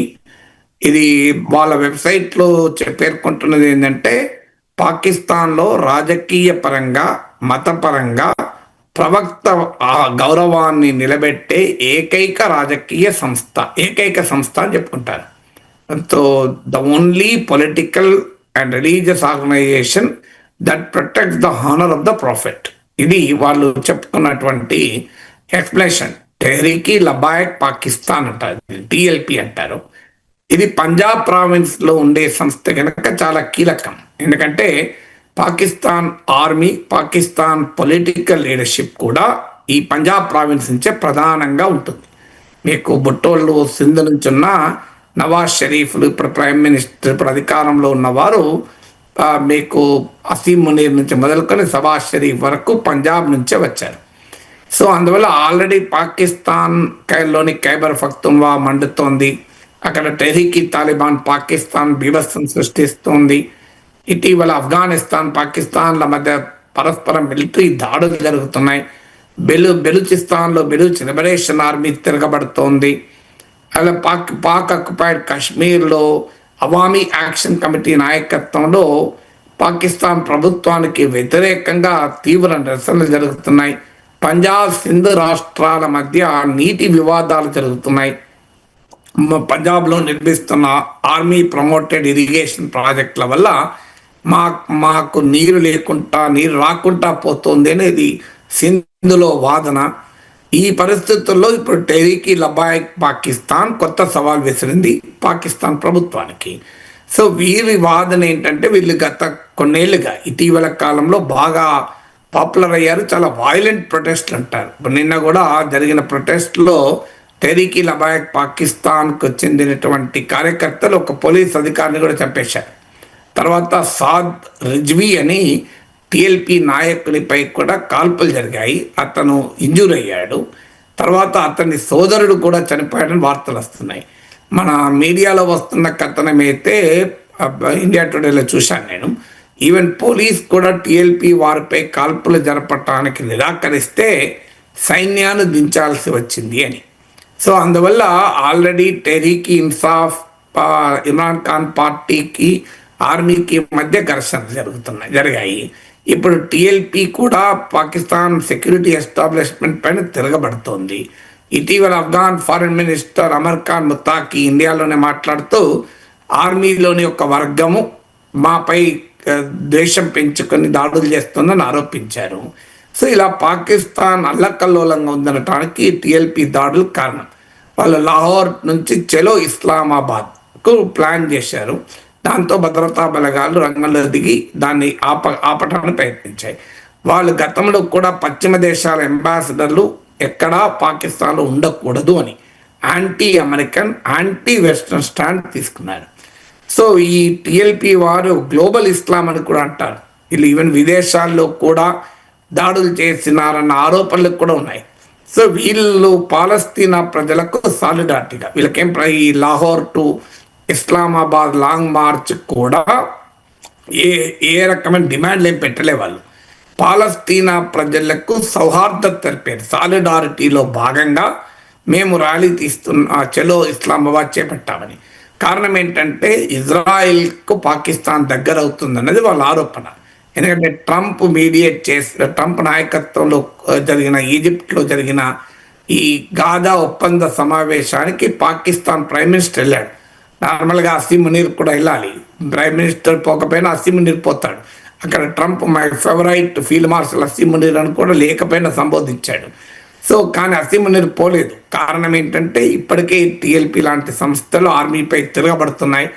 మీరు పాకిస్తాన్ ఒక ముస్లిం కంట్రీ అయి తోటి ముస్లింల ఊచకోత జరుగుతుంటే మీరు ఇజ్రాయిల్తో సంబంధాలు ఏంటి, ఇజ్రాయిల్కి వెనకాలన్న అమెరికాతో సంబంధాలు ఏంటి అనేది తీవ్రంగా వ్యతిరేకిస్తున్నాయి. ఇది టిఎల్పి నిరసనలు ఎందుకు ఇంపార్టెంట్ అంటే ఇది ఇక్కడికి ఆగదు. ఇప్పుడు మీకు ఇతర అరబ్ దేశాలలో కూడా ఒకవేళ రేపు పాలస్తీనా అయిపోయింది, యుద్ధం ముగిసింది అని చెప్పి ట్రంప్ బిల్డప్ ఇస్తున్నాడు. వాస్తవంగా జరిగింది యుద్ధం ఆగింది. It is not piece, it is only pass. Pass అంటే పాస్ బటన్ అంటామే. మన మొబైల్లో ఏదైనా యూట్యూబ్లో వీడియో చూస్తుంటే పాస్ బటన్ వస్తుందాం. సో ఇప్పుడు జరిగింది పాస్, పీస్ కాదు. అందువల్ల రేపు గత చరిత్ర అంతా తీసుకుంటే ఇజ్రాయెల్ తాను ఏ ఒప్పందాన్ని ఎప్పుడు గౌరవించలే. హమాస్ లేనప్పుడు కూడా, హమాస్ అంటే 2000 నుంచి హమాస్ వచ్చింది, అంతకుముందు లేదు కదా. అంతకుముందు కూడా 3-4 దశాబ్దాల పాటు పాలస్తీనా ఇష్యూ ఉంది కదా. సో ఇజ్రాయెల్ గనక ఒప్పందాలు ఉల్లంఘించి మళ్ళీ దాడి చేస్తే ఈ అరబ్ దేశాలలో ప్రజలు తిరగబడే అవకాశం ఉంటుందనటానికి పాకిస్తాన్లో టిఎల్పి నిరసనలు ఒక ఉదాహరణ. ఎందుకంటే మిగతా దేశాల్లో ఇంకా రాచరిక నిరంకుశ ప్రభుత్వాలు ఉండడం వల్ల ఈవెన్ పాకిస్తాన్లో ఉన్న స్వేచ్ఛ కూడా లేకపోవడం, ఆడ రాజ్యం బలంగా ఉండడం వల్ల ఆపగలిగారు. సో పాకిస్తాన్కు పట్టిన గతి ఇతర దేశాలకు కూడా పట్టే అవకాశం ఉంటుంది రేపు. మీకు ఇప్పటికే తుర్కీలో నిరసనలు కూడా వ్యక్తమవుతున్నాయి. తుర్కీ కూడా ఈ ఈజిప్ట్, ఖతార్, తుర్కీ ఈ 3 దేశాలు కలిపి గాజా డీల్ స్పాన్సర్ చేశాయి. అందువల్ల సమస్య ఎక్కడ వస్తుందంటే పాకిస్తాన్ తమ స్వార్థ ప్రయోజనాల కొరకు ముస్లిం మత ఛాందసవాదాన్ని, ఇస్లామిక్ తీవ్రవాద శక్తుల్ని పెంచి పోషించాయి. ఇప్పుడు అవే పాకిస్తాన్ ప్రభుత్వం పైన, సైన్యం పైన తిరగబడుతున్నాయి. విచిత్రం ఏంటంటే వీళ్ళు ఈ టెరీకి తాలిబాన్ పాకిస్తాన్ కానీ, టెరీకి లబాక్ పాకిస్తాన్ కానీ, వీళ్ళు పాకిస్తాన్ ఆర్మీ పైన, పాకిస్తాన్ ప్రభుత్వం పైన ఆరోపణ ఏంటంటే మీరు పూర్తి స్థాయిలో ఇస్లాంకు లాయల్గా లేరు అని. మనకు పాకిస్తాన్ ప్రభుత్వం అంటేనే ఇస్లామిక్ ప్రభుత్వం. వీళ్ళ వాదన యూఆర్ అన్ ఇస్లామిక్ అంటారు. వీళ్ళ అహ్మదీ కమ్యూనిటీ ఉంటుంది, వాళ్ళు తమకు తాముగా ముస్లింలనే చెప్తారు. కానీ ఎర్లీ 70s, నాకు గుర్తుందో 74 ఆ ప్రాంతం అనుకుంటా, పాకిస్తాన్ ప్రభుత్వం అధికారికంగా హమదీలు ముస్లింలు కారు, దే ఆర్ నాన్ ముస్లిమ్స్ అని చెప్పి ప్రకటించారు. అప్పటి నుంచి హమదీల పైన దాడులు జరుగుతాయి. మన హైదరాబాద్లో కూడా ఉంటారు హమదీయ కమ్యూనిటీ అని. సో వారిపైన దాడులు కూడా జరుగుతుంటాయి. ఇప్పుడు ఈ టెరీకి లబాయక్ పాకిస్తాన్ ప్రధానంగా హమదీయ కమ్యూనిటీని టార్గెట్ చేసుకుని అందులో ఉన్న ప్రముఖుల్ని చంపేయడము, వాళ్ళ ప్రార్థనా స్థలాలపైన అటాక్ చేయడము చేస్తూ ఉంటుంది. సో వాళ్ళ వాదన ఏంటంటే పాకిస్తాన్ తోటి ముస్లిం బ్రదర్హుడ్ ప్రదర్శించకుండా ఇజ్రాయెల్తో అనుకూలంగా ఉంది, పాలస్తీనా దేశ ఏర్పాటుకు ఎందుకు సమర్థించడం లేదు అని. ఎందుకంటే పాకిస్తాన్ ఇస్లామిక్ సాలిడారిటీ ఆధారంగా మీకు సౌదీ అరేబియాతో ఒప్పందం చేసుకుంది. ఇటీవల సౌదీ పాకిస్తాన్ల కాంప్రహెన్సివ్ డిఫెన్స్ అగ్రిమెంట్లో రాసుకున్నది ఏంటి, ఇస్లామిక్ సాలిడారిటీ ఆధారంగా ఈ ఒప్పందం చేసుకున్నామని. పాకిస్తాన్కి ఆపరేషన్ సింధూర్ సమయంలో తుర్కీ, అజర్బైజాన్ ఎందుకు మద్దతు ఇచ్చాయి? అజర్బైజాన్కు మనకు ఇండియాకి ఏం గొడవ లేదు, ఇండియాకు తుర్కీ కూడా గొడవ లేదు. అయినా కూడా ఆ రెండు దేశాలు పాకిస్తాన్కి ఎందుకు మద్దతు ఇచ్చాయి? Based on Islamic solidarity. ఇటీవల 40 Islamic countries Arab Islamic NATO ఏర్పాటు కొరకు మీటింగ్ జరిగితే అందులో కూడా పాకిస్తాన్ హాజరైంది. ఏ హోదాలో హాజరైంది? ఇస్లామిక్ కంట్రీగా.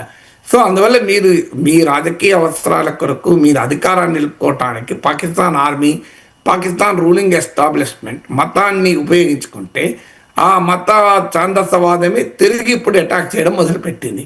మీరు అన్ ఇస్లామిక్ అని. ఆల్రెడీ ఇమ్రాన్ ఖాన్ అమెరికాకు వ్యతిరేకంగా పెద్ద వాతావరణాన్ని క్రియేట్ చేసి పెట్టాడు. ఇప్పుడు ఈ యాంటీ అమెరికన్ సెంటిమెంట్, ఎందుకంటే అసీం మునీర్, షబాజ్ షరీఫ్లు అమెరికాకు దాసోహం అంటున్నారు. ఆల్రెడీ అమెరికా కంపెనీతో క్రిప్టో డీల్ కుదుర్చుకున్నారు. మీకు ఆయిల్ ఫీల్డ్స్ డెవలప్ చేయడానికి అమెరికాతో ఒప్పందం కూర్చుకున్నారు. బెలూచిస్తాన్లోని పాస్నీలో అమెరికాకు ఒక పోర్టు నిర్మాణానికి ఆఫర్ ఇచ్చారు. మినరల్ డీల్ కుదుర్చుకున్నారు. ఏకంగా అసీం మునీర్ అయితే ఒక వుడెన్ బాక్స్లో రేర్ ఎర్త్ మెటల్స్ పట్టుకెళ్ళి గిఫ్ట్ ఇచ్చాడు. సో పాకిస్తాన్ అప్పచెప్తున్నారు అమెరికాకు. దాంతో పాకిస్తాన్ సమాజంలో అమెరికా వ్యతిరేక నిరసనలు పెళ్ళుబుకుతున్నాయి. దానికి ఉదాహరణే పాకిస్తాన్ దేశంలో, అది కూడా లాహోర్, మునీర్కా ఇలాంటి ప్లేస్లో. లాహోర్లో అది కమర్షియల్ హబ్, మనకు బాంబే లాగా పాకిస్తాన్కి లాహోర్ అంటే. సో అలాంటి లాహోర్లో పంజాబ్ ప్రావిన్సీలో ఆర్మీ రాజకీయ నాయకత్వానికి పురిటిగడ్డ అయిన పంజాబ్లో టీఎల్పీ నిరసన అనేది పాకిస్తాన్కు తీవ్రమైన సవాల్. ఇప్పుడు నేను ఇంతకుముందు చెప్పినట్లు బెలూచిస్తాన్, ఖైబర్ పఖ్తూన్ఖ్వా, సింధ్, పాక్ ఆక్యుపైడ్ కాశ్మీర్ అంతటా కూడా నిరసనలు అంటే ఆ పాకిస్తాన్ ఏమవుతుంది అనేది ఇప్పుడు క్వశ్చనే కదా. ఇక గాజా యుద్ధం ముగిసింది, గాజా శాంతి ఒప్పందం కుదిరింది. ట్రంప్ అంటూ ఉన్నారు సార్, ఇక 3వ ప్రపంచ యుద్ధం రాదు. చాలా మంది చెప్పారు 3వ ప్రపంచ యుద్ధం రాబోతోంది అని చెప్పి. సో ఇక రాదు, వాళ్ళ అంచనాలన్నీ కరెక్ట్ కాదు అన్నట్టుగా చెప్తూ ఉన్నారు సార్ ట్రంప్. ఒకసారి ట్రంప్ బయట. A monumental moment in the history of the world beyond the Middle East. We've all agreed that supporting Gaza must be done to lift up the people themselves, but we don't want to fund anything having to do with bloodshed, hatred, or terror, as has happened in the past. And for the same reason, we're also agreed that Gaza's reconstruction requires that it be demilitarized and that a new honest civilian police force must be allowed to create a safe condition for the people in Gaza. As I said earlier, I intend to be a partner in securing a better future. We're going to be working, you're going to be working with the United States, and we're going to make sure that the Middle East is going to be a safe and secure place. It's a very important place in the world, means so much. There were so many people who said the Middle East, and this has been going for many, many decades. I've read it many times that World War III will begin in the Middle East. It's not going to happen. That's not going to happen. There was a time that you would have thought it could have, but it's not going to happen. There won't be World War III, hopefully at all, but it's not going to start in the Middle East. We're not going to have a World War III if we're smart. There'll never be a World War III. Monumental so professor గారు, Israel హమాస్ల మధ్య ప్రస్తుతానికి శాంతి నెలకొంది, కానీ ప్రపంచవ్యాప్తంగా అనేక దేశాల మధ్య ఉద్రిక్తతలు ఇంకా కంటిన్యూ అవుతూ ఉన్నాయి కదా సార్. సో ట్రంప్ అంటూ ఉన్నారు 3వ ప్రపంచ యుద్ధం రాదు అని చెప్పేసి. ఇప్పుడు ఇజ్రాయెల్ గాజా మధ్య వార్ వల్లనే, ఇజ్రాయెల్ హమాస్ల వార్ వల్లనే 3వ ప్రపంచ యుద్ధం వచ్చి ఉంటే ఎప్పుడు రావాల్సింది కదా. ఇప్పుడు పాలస్తీనా ఇష్యూ ఇవ్వాలది కాదు కదా. ఇజ్రాయెల్ అరబ్ వార్స్ ఎప్పటి నుంచి జరుగుతున్నాయి? చాలా కాలంగా 1948లో ఇజ్రాయెల్ ఏర్పడినప్పటి నుంచి అనేక సార్లు ఇజ్రాయెల్కు అరబ్ దేశాలకు మధ్య యుద్ధాలు జరిగాయి. ఈజిప్ట్కు చెందినటువంటి కొంత ప్రాంతాన్ని, సిరియాలోని కొన్ని ప్రాంతాన్ని, లెబనాన్లోని కొంత ప్రాంతాన్ని, చాలా ప్రాంతాన్ని ఇజ్రాయెల్ ఆక్రమించుకున్నది. అనేక ఒప్పందాలు కొరిగాయి. క్యాంప్ డేవిడ్ అగ్రిమెంట్ అని, అబ్రహాం ఎకార్డ్ అని. This is not new issue.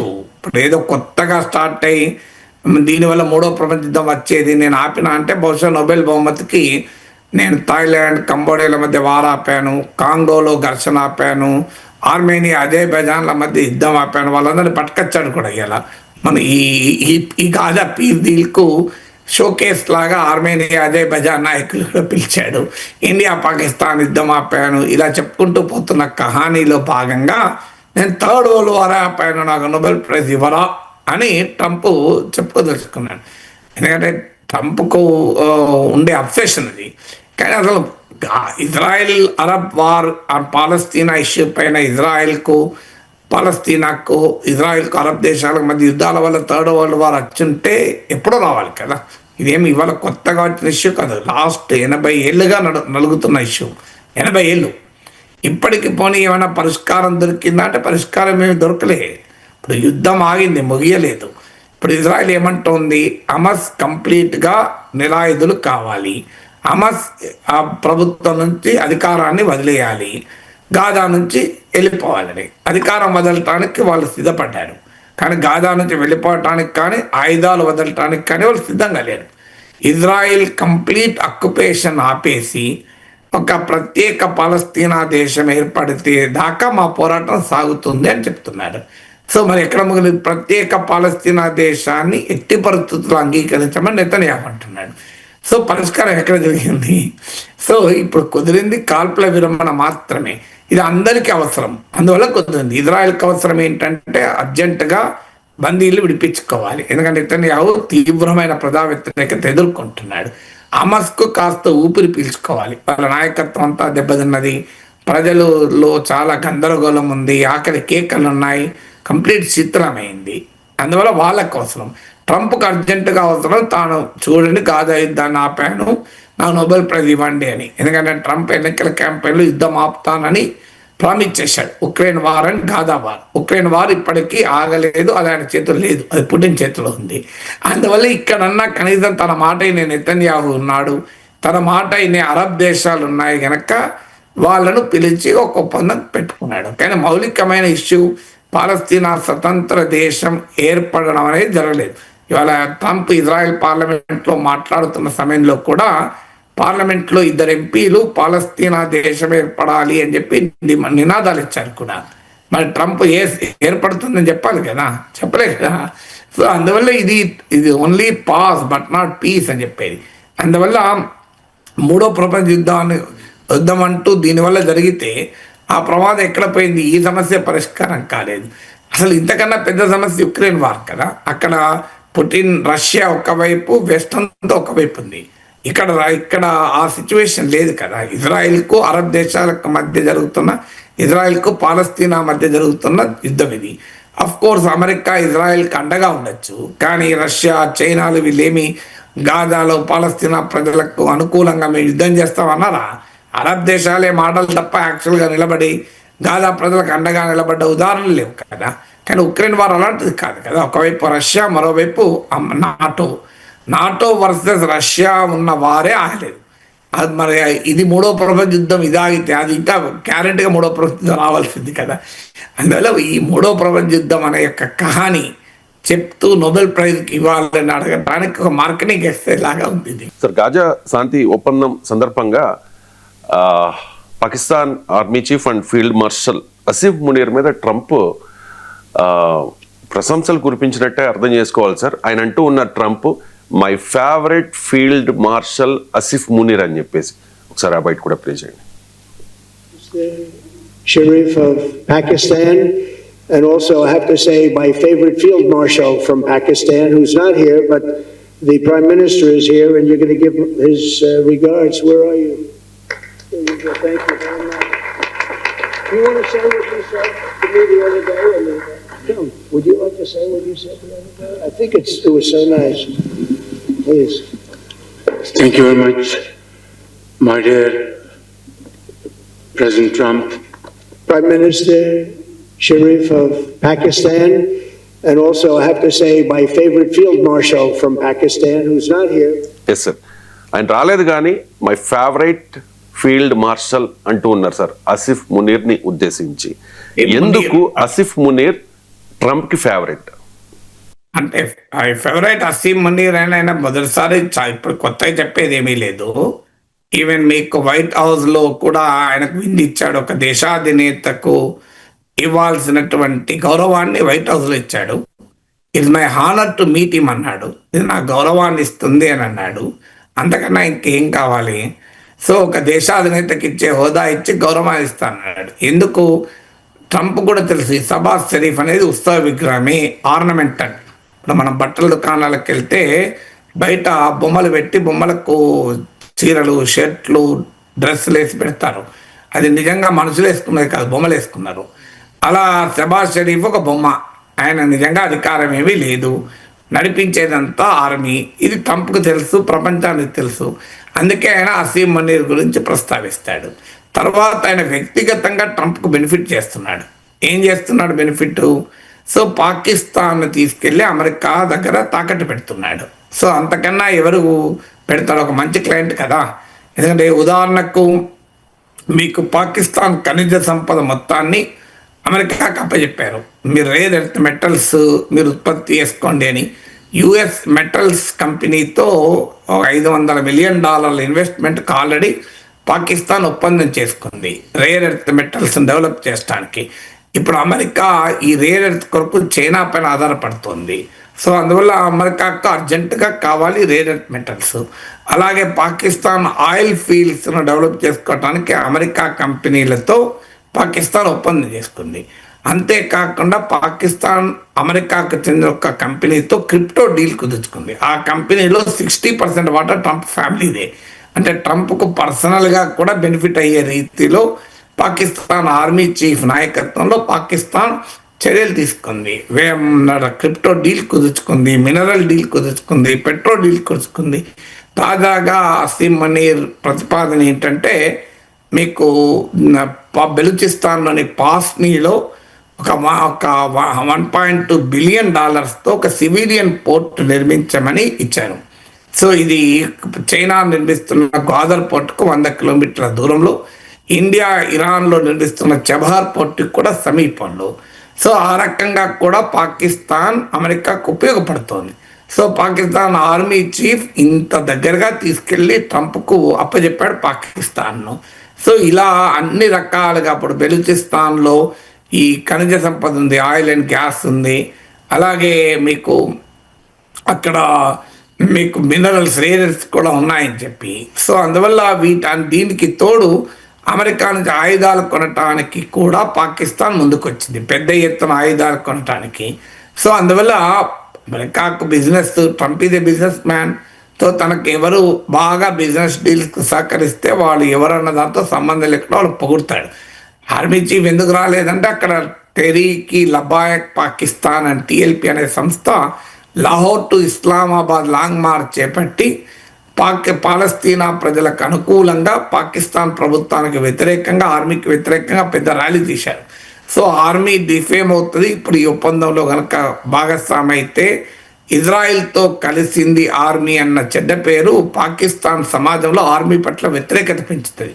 అందుకే ఆర్మీ చీఫ్ పోకుండా షబాజ్ షరీఫ్ పంపించాడు. ఒకవేళ ఏమన్నా జరిగితే ఆర్మీ ఏం చేస్తుంది, షబాజ్ షరీఫ్ తీసి పడేస్తుంది. చూడు దుర్మార్గుడు ఇజ్రాయిల్తో కలిశాడు, అందుకే పీకేస్తున్నామని కలిపేది ఇంకొని పెడతారు అక్కడ. అంతకుముందు ఇమ్రాన్ ఖాన్ పెట్టింది వాళ్ళే, ఇమ్రాన్ ఖాన్ తీసింది ఆర్మీయే, పెట్టింది కూడా ఆర్మీయే.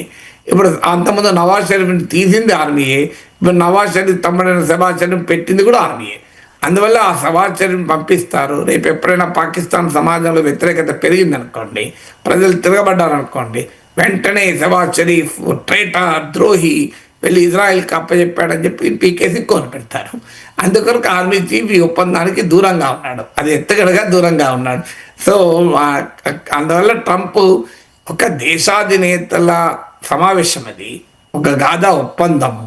అసలు Pakistan is not a major player అక్కడ. దాన్ని ఆర్గనైజ్ చేసింది ఈజిప్ట్, ఖతార్ అండ్ తుర్కీయే. అసలు సంబంధం లేదు పాకిస్తాన్. అందువల్ల పాకిస్తాన్ ప్రైమ్ మినిస్టర్ని ఇంట్రొడ్యూస్ చేయాల్సింది, ఆర్మీ చీఫ్ని ఇంట్రొడ్యూస్ చేస్తే ఎట్లుంటుంది? సో ఆర్మీ చీఫ్కి ఎక్కువ ప్రియారిటీ అయింది. ఇప్పుడు మన ప్రధానమంత్రితో ఆర్మీ చీఫ్ పోను కూడా పోడు. ఒకవేళ పోయినా నరేంద్ర మోడీని ఉద్దేశించి మాట్లాడతారు తప్ప పక్కన ఆర్మీ చీఫ్ గురించి ఒక దేశ ప్రెసిడెంట్ మాట్లాడతారు, అది కూడా America president. America president Pakistan army chief my favourite అని అనడం ఏంటి ఆశ్చర్యం ఉంటుంది? ట్రంప్కు ఫేవరెట్ ఉంటారా?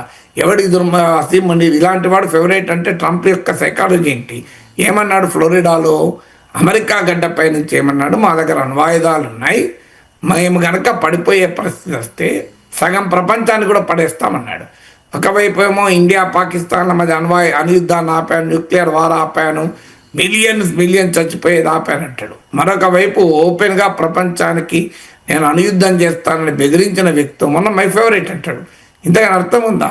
ఇప్పుడు కాశ్మీర్ మా జీవనాడి అని చెప్పి రెచ్చగొట్టి పహల్గామ్లో తీవ్రవాద దాడులకు కారణమైన దుర్మార్గుడు అలాంటి వ్యక్తి మై ఫేవరెట్ అంటే ఇండియా ఆలోచించాలి. మనం కూడా ఐ లవ్ ట్రంప్ అంటున్నాం, ట్రంప్ ఏమో ఐ లవ్ అసీం మునీర్ అంటున్నాడు. సో మనం అప్కి బార్, ట్రంప్ సర్కార్, హౌడీ మోడీ, డొనాల్డ్ ట్రంప్ ప్రచారం ఇదంతా చేసినాము. ఇప్పటికి కూడా ట్రంప్ను పోడుతూనే ఉన్నాం. ట్రంప్ ఏమో మనం ఐ లవ్ ట్రంప్ అంటే మన ప్రభుత్వం, ట్రంప్ ఏమో ఐ లవ్ పాకిస్తాన్ అంటున్నాడు, ఐ లవ్ అసీం మునీర్ అంటున్నాడు. దాంతోపాటు అఫ్కోర్స్ మోడీ కూడా గ్రేట్ ఫ్రెండ్ అంటున్నాడు. మోడీని అసీం మునీర్ని కలిపి మెచ్చుకుంటున్నాడు. అది మోడీకి ఇన్సల్ట్ కాదా? మన prime minister G7 out reach మీటింగ్లో కెనడాలో ఉంటే ఫోన్ చేసి అమెరికాకి రమ్మన్నాడు. ఎందుకు రమ్మన్నాడు? వైట్ హౌస్లో అసీం మునీర్ని పెట్టుకొని మోడీ రమ్మన్నాడు, ఇద్దరు కల్పిస్తా అని. అలాంటి దుర్మార్గం చేస్తుంటే పాకిస్తాన్ ఆర్మీ చీఫ్ ట్రంప్కు ఫేవరెట్ ఉంటే ఇక అర్థం చేసుకోవచ్చు కదా, నీ ఇష్టాలను బట్టి నీ స్వభావాన్ని గుర్తించవచ్చు కదా. You tell your friends, I tell your character అంటారు. నీ స్నేహితుల పేర్లు చెప్పండి, నీ ఇష్టాలు చెప్తే ఆటోమేటిక్గా నీ క్యారెక్టర్ కూడా చెప్పచ్చు కదా. Right sir. ఇక ఫైనల్గా ఈ గాజా శాంతి ఒప్పందం సందర్భంగా ట్రంప్ భారత్ పాకిస్తాన్ యుద్ధాన్ని కూడా ప్రస్తావించారు సార్.